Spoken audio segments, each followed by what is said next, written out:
how do you tactically propose we avert an unemployment crisis? And how will you shepherd our country's people through this change? As you know, automation is transforming our economy, and we can't pretend that it can just be stopped or reversed. What I've been telling people is that we're in the third inning now, where one of the main reasons why Donald Trump won in 2016 is that we automated away 4 million manufacturing jobs that were based in Michigan, Pennsylvania, Ohio, Wisconsin, Missouri, Iowa, all the swing states he needed to win in the center of the country.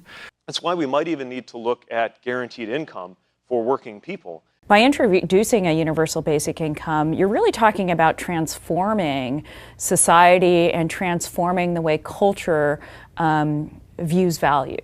I'm where I am because I believe that this is inevitable and we don't have a choice, and that the sooner we get there, the better off our society will be. But the most important thing is that we build up answers for that, because if we don't, some very negative and very ugly things, from substance abuse to the worst kind of white identity politics that I think we were served up in 2016. Then there'll be a massive depletion of truck driving opportunities. And then, in my mind, a lot of suicides, a lot of self-destruction. And I don't say that lightly. I say that based upon the fact that that's what happened to the manufacturing workers. Mm-hmm. Where if you unpack what happened to the manufacturing workers of Michigan, Ohio, Indiana, suicide rates spiked to a point where now our life expectancy as a country has declined for the last 3 years because of suicides and drug overdoses. It's the first time that's happened since the great flu pandemic of 1918. Like, we are actually coming apart as a country by the numbers. Let me just follow up if I can. What do you mean by a guaranteed income? Well, again, we're at the outset of learning about what these policies could do on the ground. For example, there's an experiment going on right now in the city of Stockton with what's called universal basic income, where they're actually simply distributing payments to people to make sure that that income floor is lifted. The idea is there are too many Americans who couldn't find even $400 in an emergency to get them through that. So if you look at what's happening in America today, a mindset of scarcity has swept most of the country, where 57% of Americans today cannot afford an unexpected $500 bill. So first, I want to say that if you look at the heritage of universal basic income, it's a deeply American idea, where Thomas Paine was for it at the founding of the country. And then Martin Luther King was for it. Milton Friedman, the godfather of conservative economists, was for it.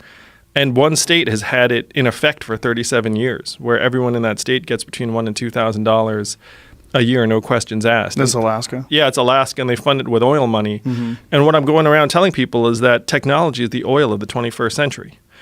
Maybe we ought to broaden our definition of work. So, for example, if you are taking care of a parent or raising a child, isn't that work? And shouldn't we honor that too? I also want to say, on a more fundamental level, right now, our economic stats, for example, they dismiss the work of moms. And my wife is at home with our 2 young boys right now, one of whom is autistic, and GDP will measure her contribution at 0. When really her contribution is what we need more of and more of in an age where we're going to be automating away more and more work. So we need to broaden our conceptions of both work and value to become much, much bigger and broader. And this is necessary, in my mind, in part, to achieve some measure of racial and gender inequality, because the marketplace will systematically disregard and undervalue the work of women, and will also systematically exclude underrepresented minorities from meaningful opportunities.